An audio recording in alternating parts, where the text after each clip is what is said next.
నెలవంకను చూడగానే మొహరం అనే పేరుతో ప్రతి ప్రాంతంలో కొన్ని కార్యక్రమాలు మొదలవుతాయి.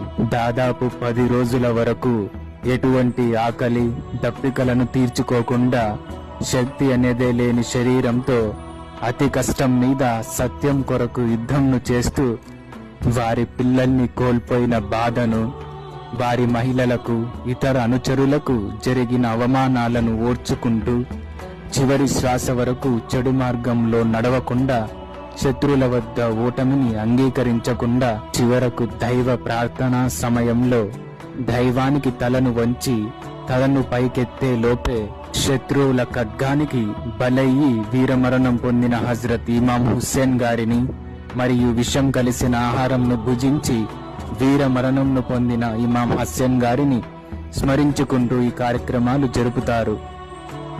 ఇతర ప్రాంతాల్లో చేసే కార్యక్రమాల్లో అయితే యుద్ధంలో జరిగిన సంఘటనల నాటక దృశ్యాలు, నలుపు రంగు జెండాలు మరియు నలుపు రంగు వస్త్రాలు ధరించిన విశ్వాసుల రోదనతో కూడిన బాధలు కనిపిస్తాయి.